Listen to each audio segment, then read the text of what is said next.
کسی بشر میں یہ طاقت نہیں کہ وہ براہ راست اپنے رب کو دیکھ سکے.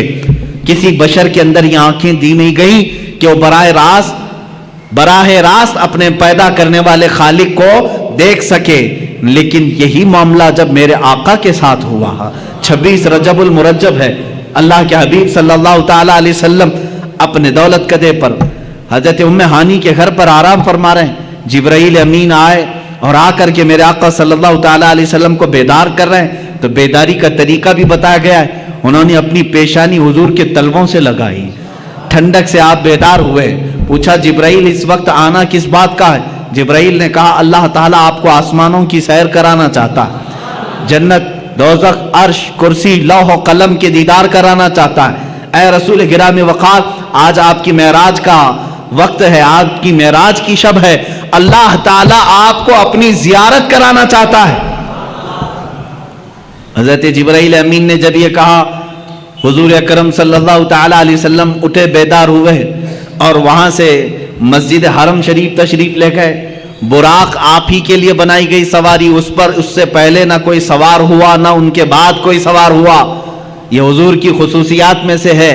براق کی تیز رفتاری ایسی تھی جہاں تک ایک نگاہ پہنچتی ہے وہاں اس کا پہلا قدم ہوتا تھا. براق کی تیز رفتاری. رسول کریم صلی اللہ تعالی علیہ وسلم اس پر جلوہ فرما ہو کر آسمانوں کے سفر پر گئے. لیکن اس سفر میں میرے آقا کی افضلیت تمہیں جگہ جگہ میں بتاؤں. اللہ اکبر. حرم پاک سے مسجد اقصی تک کا سفر تو قرآن میں اللہ نے بیان کیا ہے. سبحان الذی اسری بعبدہ لیلا من المسجد الحرام الی المسجد الاقصی. پاک ہے وہ ذات جس نے اپنے بندے کو رات کے ایک چھوٹے سے وقت میں مسجد حرم سے مسجد اقصی تک کا سفر کرایا. مسجد اقصی کسے کہتے ہیں؟ بیت المقدس جو فلسطین میں ہے، جو ہمارا قبلہ اول ہے. پہلے ہم اسی کی طرف منہ کر کے نماز پڑھتے ہیں. حضور پاک صلی اللہ تعالی علیہ وسلم مسجد اقصی گئے تو سفر کے درمیان یہاں مسجد اقصی آنے کا کیا مطلب ہے، کیا وجہ ہے؟ یہاں آئے حضور پاک صلی اللہ تعالی علیہ وسلم تو دیکھا آپ تنہا نہیں تھے. آدم علیہ السلام سے لے کر عیسیٰ علیہ السلام تک جتنے نبی دنیا میں آئے سب کے سب وہاں جمع تھے، سب کے سب جمع تھے. حضور پاک صلی اللہ علیہ وسلم جیسی تشریف لائے سبوں نے حضور اکرم صلی اللہ علیہ وسلم کا استقبال کیا. اللہ کے حبیب صلی اللہ تعالی علیہ وسلم پیدا ہونے کے اعتبار سے سب سے آخری زمانے میں آئے ہیں، لیکن جب مسجد اقصی میں گزر رہے تھے تو سب سے آگے مصلی پر آپ تشریف فرما تھے. سب سے پہلے آپ مصلی پر تشریف لے گئے. آپ نے انبیاء کرام علیہ السلام کی امامت فرمائی. اب یہ ایک الگ نماز ہے، جبکہ نماز تو معراج کے بعد ہم کو ملی. وہ نماز انبیاء کی مخصوص نماز تھی، وہ تو صرف میرے آقا کی امامت دکھانی مقصود تھی. اس نماز کو نہ میں جمعہ سے تشبیہ دے سکتا ہوں نہ عید سے تشبیہ دے سکتا ہوں، اس لیے کہ نہ دنیا میں ایسی کوئی نماز ہوئی ہے نہ ہوگی جس کا امام سید الانبیاء اور مقتدی سارے رسول، سارے انبیاء. ایسی نماز کہاں؟ وہ خود اپنی اپنی شریعتوں کے مالک، اپنی اپنی امتوں کے آقا، لیکن آج میرے نبی کی اقتداء میں مقتدی بنے ہوئے تھے. لیکن اس نماز کا ایک الگ حال ہے. حضور نے امامت فرمائی. امام ہی خطبہ دیتا ہے یا نہیں؟ جمعہ میں جو نماز پڑھایا وہی خطبہ دے رہا ہے، عید میں جو نماز پڑھایا وہی خطبہ دے رہا ہے. لیکن اس نماز کا حال ایسا نہیں تھا. حضور نے امامت تو فرمائی. خطبہ سب سے پہلے آدم علیہ السلام نے دیا، پھر ابراہیم علیہ السلام نے دیا، پھر اسماعیل علیہ السلام نے دیا، پھر موسیٰ علیہ السلام نے دیا، پھر عیسیٰ علیہ السلام نے دیا. کئی انبیاء کرام علیہ السلام خطبہ دے رہے تھے. یہ کیا خطبہ تھا؟ ہر نبی آتے تھے محمد عربی صلی اللہ علیہ وسلم کی تعریف بیان کرتے تھے. میرے عزیزوں، پھر کہتے ہو مولود کی محفل شرک و بدعت ہے. ان انبیاء کرام کو کیا فتویٰ دو گے جو نبی بازو بیٹھے ہیں اور ان کی تعریف میں وہ مدح سرائی کر رہے ہوں؟ حضور پاک صلی اللہ تعالی علیہ وسلم کی تعریف بیان کرنا یہی تو مولود کی محفل ہے، یہی تو میلاد کی محفل ہے. میلاد کی محفل میں مجھے بتاؤ کیا گانے بجانے ہوتے ہیں؟ کیا ڈھول باجے ہوتے ہیں؟ یہاں سیرت مصطفیٰ بیان کی جا رہی ہے، یہی تو ہم بیان کر رہے ہیں۔ اللہ کے نبی سب سے اعلیٰ ہیں، سب سے افضل ہیں، سب سے اشرف ہیں، سب سے اکرم ہیں۔ حضور کی تعریف بیان کرنا یہ تو معراج کے سفر میں انبیاء کی بھی سنت ہے۔ مسجد اقصیٰ میں سارے نبیوں نے خطبہ دیا، وہ کتنا وقت لگا ہوگا اللہ ہی بہتر جانے، اللہ ہی بہتر جانے۔ نبیوں کی طاقت و قوت اپنی جگہ پر، اس کو آپ گیس نہیں کر سکو گے اللہ نے نبیوں کو کیا طاقت دی ہے، کون سی قوت ہے۔ یہاں لوگ حضور کی طاقت ناپنے کی کوشش کر رہے ہیں، دوسرے نبیوں کی طاقت ان کا اندازہ نہیں کر سکو گے۔ نماز ادھر پڑھائی، جلسہ ختم ہوا، حضور پاک صلی اللہ علیہ وسلم پھر سفر پر روانہ ہوئے۔ کہاں؟ اب آسمانوں کا سفر تھا، جبکہ فرمایا گیا ہے آسمانوں کا سفر براق پر، اور وہ بھی تیز رفتار براق۔ لیکن حدیث میں یہ ملتا ہے میرے آقا صلی اللہ تعالی علیہ وسلم پہلے آسمان پر جب پہنچے، دروازہ کھٹکھٹایا گیا، آسمان کا دروازہ ہے، یہ اللہ بہتر جانے۔ فرشتوں نے دروازہ کھولا، اور جیسی پہلے آسمان پر آپ گئے، میرے آقا فرماتے میں نے آدم علیہ السلام سے ملاقات کی۔ کس سے؟ آدم علیہ السلام سے ملاقات کی۔ آدم علیہ السلام وہاں استقبال کے لیے تھے۔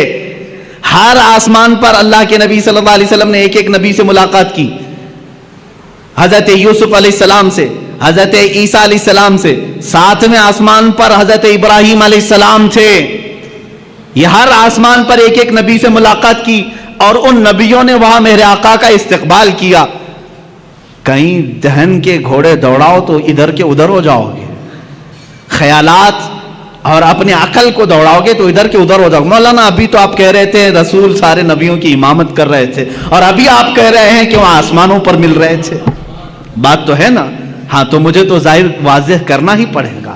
ہاں یقیناً مسجد اقصیٰ میں امامت میرے آقا کر رہے تھے، نبی اقتداء کر رہے تھے، اور آسمانوں میں بھی انبیاء پہنچے تھے۔ حضور پاک صلی اللہ تعالی، اب یہاں کہیں ایسی تو بات نہیں کہ حضور کی رفتار دھیمی ہے، دوسرے نبیوں کی رفتار اور تیز ہے، وہ پہلے پہنچے ہوئے حضور سے۔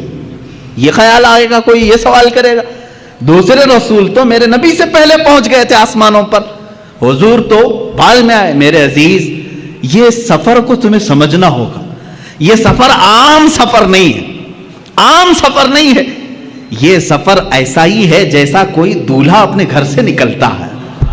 دولہا جب اپنے گھر سے نکلتا ہے، کیونکہ ہم نے شروع سے دیکھا ہے اس سفر کو، دیکھتے ہیں آپ جیسے ہی آپ دولہا بنے، ہمارے ہاں گھوڑوں اور گھوڑیوں کا رواج تو ہے نہیں، یو پی وغیرہ میں آپ جائیں گے تو آج بھی دولہے گھوڑی پر بیٹھتے ہیں سنور کر کے۔ ہاں، آپ وہ گھوڑی پر بیٹھتے ہیں اور آپ یہاں گاڑی پر بیٹھتے ہیں، بات ایک ہی ہے۔ جیسے ہی دولہا سج کر سنور کر تیار ہو کر گھر سے نکلتا ہے، ماں باپ ہوتے ہیں، رشتہ دار ہوتے ہیں، کھڑے رہتے ہیں، بھائی بہن۔ گھر سے جب دولہا رخصت ہو رہا ہوتا ہے، گاڑی میں بٹھانے سے پہلے اس کا صدقہ اتارا جاتا ہے، اور جب دولہا بہت خوبصورت لگتا ہے، ماں کہتی ہے سبحان اللہ، باپ کہتا ہے سبحان اللہ، بھائی کہتے ہیں سبحان اللہ، کہنا بھی چاہیے، اللہ اس کو نظر سے محفوظ رکھے۔ دولہے کو دیکھ کر کہتے ہیں سبحان اللہ، بہت اچھا لگ رہا ہے، ماشاء اللہ بہت اچھا لگ رہا ہے، کہتے ہیں نہیں؟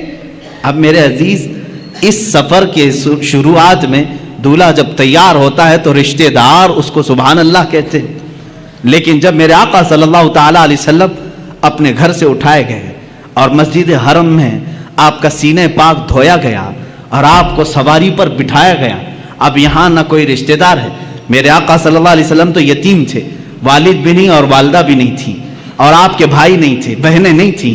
اب یہاں اس دولہے کو کون کہے؟ سواری پر بیٹھا ہے۔ تب ہم نے قرآن کے 15ویں پارے کو پڑھا، اللہ فرما رہا ہے سبحان الذی اسریٰ بعبدہ، یہ پارا ہی یہاں سے شروع ہوتا ہے، کوئی اور نہیں کہے گا، محبوب تمہارا خدا کہے گا سبحان اللہ، پاک ہے وہ ذات جس نے تمہیں سوار کرایا ہے۔ یہ اور شان ہے میرے مصطفیٰ کی، ہم گاڑی پر گھوڑے پر بیٹھیں، رشتہ دار سبحان اللہ کہیں، میرا نبی اگر سواری پر بیٹھے تو اللہ سبحان کہے، ان کا خالق خود کہے سبحان الذی۔ یہ سفر جو ہے باراتی اور دولہوں کا ہے۔ کبھی آپ نہیں دیکھتے کہ یہاں پر بھائی بہن سب تو دیکھ رہے تھے گاڑی پر بیٹھنے کے بعد، لیکن جب دولہا حال میں پہنچا ہے تو وہاں دیکھا یہی بھائی یہی بہنیں سب پہلے سے پہنچے ہوئے ہیں، کیوں؟ اس لیے کہ دولہے کا استقبال کرنا ہے. یہ سفر دولہے کا استقبالی سفر ہے. یہی میرے عزیزو، جب میرے آقا معراج کے سفر میں تھے، یہاں امامت تو کی مسجد اقصی میں، خطبے تو سب کے سنے، لیکن جب آسمانوں پر پہنچنا تھا تو حضور کا جو گھوڑا تھا، براق ہے، وہ دھیمی رفتار سے چل رہا تھا جیسے دولہے کی سواری چلتی ہے. اور انبیاء پہلے سے پہنچے ہوئے تھے، اس لیے نہیں کہ وہ نبی سے زیادہ رفتار رکھتے ہیں، اس لیے پہنچے تھے کہ دولہے کا انہیں استقبال کرنا تھا. یہ سفر کی حکمت ہے. میرے آقا صلی اللہ تعالی علیہ وسلم کی یہ شان، آپ کی افضلیت ہر نبی نے تسلیم کی. قرآن نے خود ان نبیوں سے وعدہ لیا ہے. عزیزان گرامی وقار، اسی سفر میں آپ کو یہ بھی بتا دوں، اللہ کے حبیب صلی اللہ تعالی علیہ وسلم آسمانوں کا سفر کیے، جنت آپ کو دکھائی گئی، دوزخ کے نظارے کروائے گئے، اور اس کے بعد ایک مقام ایسا آیا سدرہ کے بعد، جبرائیل امین نے کہا اب جائیں، آپ کا سفر ہے. جہاں سے جبرائیل کا بھی سفر نہیں تھا، رسول کریم صلی اللہ علیہ وسلم وہ پہلے شخص ہیں جنہوں نے سدرہ کے آگے کا سفر کیا. حضور پاک صلی اللہ تعالی علیہ وسلم جس جگہ گئے اس کو کہتے ہیں لامکاں. لامکاں کا مطلب ہے جس جگہ کا کوئی نام ہی نہیں، تم نام نہیں رکھ سکتے اس کا. جنت کا ایک نام ہے، دوزخ کا ایک نام ہے، عرش کا ایک نام ہے، کرسی ایک نام ہے. حضور نے اس جگہ کا سفر کیا جس کو لامکاں کہتے ہیں، اس کا نام ہی نہیں. اب ہم نام نہیں رکھ سکتے اس جگہ کا. وہ کہاں ہے یہ وہی جانے جو سفر کیا ہو یا جس نے سفر کرایا ہو. اللہ رب العزت نے اپنے قرب کی منزلوں سے آپ کو ہمکنار فرمایا، یہاں تک کہ میرے آقا صلی اللہ تعالی علیہ وسلم معراج کی شب ارشاد فرماتے ہیں میں نے اپنے ماتھے کی آنکھوں سے اپنے رب کی تجلیات کو دیکھا. اللہ رب العزت کی ذات کو دیکھا. کیسے دیکھا؟ دور سے دیکھا، بلکہ قرآن کہتا ہے فَكَانَ قَابَ قَوْسَيْنِ أَوْ أَدْنَىٰ. یہ سورہ نجم کی آیتیں، کان قاب قوسین او ادنا. قوسین کہتے ہیں تیر، معلوم ہے بان اور تیر جو یہاں پر ہوتی ہے. فرمایا قرآن نے دو کمان کے اندر تیر رکھ کر کے مارتے ہیں نا، دو کمانوں سے کم کا فاصلہ تھا، اتنے قریب میرا حبیب آیا.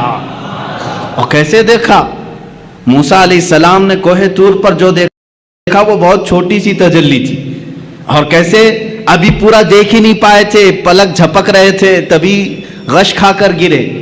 اور اللہ کے حبیب صلی اللہ علیہ وسلم کیسے دیکھے؟ نبی سے نہیں، قرآن سے ہی پوچھیں. سورہ نجم میں اللہ فرماتا ہے ما زاغ البصر وما طغى. ایسا دیکھا حبیب نے کہ نہ کبھی آنکھ جھپکی نہ پلٹی، اپنے رب کو دیکھتے رہے. لقد رأى من آیات ربہ الکبریٰ، اپنے رب کی نشانیوں کو دیکھتے رہے جیسے پوری آنکھیں کھلی رکھ کر کے کوئی دیکھتا ہے. کون یہ؟ کس نے دیکھا؟ یہ موسیٰ سے پوچھے کوئی. کس نے دیکھا؟ یہ موسیٰ سے پوچھے کوئی. آنکھ والوں کی ہمت پہ لاکھوں سلام. اسی لیے میرے اعلیٰ حضرت نے فرمایا ہے اب رسول پاک صلی اللہ تعالی علیہ وسلم نے ذات خداوندی کو اپنے ماتھے کی آنکھوں سے دیکھا تھا. اب یہاں موسیٰ علیہ السلام کے دربار میں پھر آتا ہوں. موسیٰ علیہ السلام نے بہت چھوٹی تجلی دیکھی، لیکن کمال اتنی تجلی دیکھنے کے بعد بھی یہ کمال تھا کہ روایات یہ بتاتی ہیں موسیٰ علیہ السلام کی اب آنکھ میں آنکھ ڈال کر کے کوئی دیکھ نہیں سکتا تھا، اتنا جلال تھا، اتنا جلال تھا. اور موسیٰ علیہ السلام فرماتے ہیں رات کے اندھیرے میں 3 میل دور، 3 میل کا مطلب وہ 4.5 کلومیٹر، 4.5 کلومیٹر دور تک اگر کسی پتھر پر کوئی کالی چیونٹی چل رہی ہو، موسیٰ علیہ السلام فرماتے ہیں میں اس کو آرام سے دیکھ سکتا ہوں. 3 میل دور رات کے اندھیرے میں کالی چونٹی کسی کالے پتھر پر رینگ رہی ہو، موسیٰ علیہ السلام فرماتے ہیں میری آنکھیں اسے آرام سے دیکھ سکتی ہیں. یہ جلوہ تھا اس ہلکی سی تجلی کو دیکھنے کا، اس ہلکی سی تجلی کو دیکھنے کا. اور جس نے سراپا خدا کی ذات کو دیکھا اس کی آنکھوں کے نور کا حال کیا ہوگا. اسی لیے میرے اعلیٰ حضرت نے فرمایا اور کوئی غیب کیا تم سے نہا ہو بھلا، جب نہ خدا ہی چھپا تم پہ کروڑوں درود. اعلیٰ حضرت رحمت اللہ تعالی علیہ نے فرمایا ہے یا رسول اللہ دل فرش پر ہے تیری نظر، سر عرش پر ہے تیری گزر، دل فرش پر ہے تیری نظر، ملکوت و ملک میں نہیں کوئی شے وہ جو تجھ پہ آیا نہیں.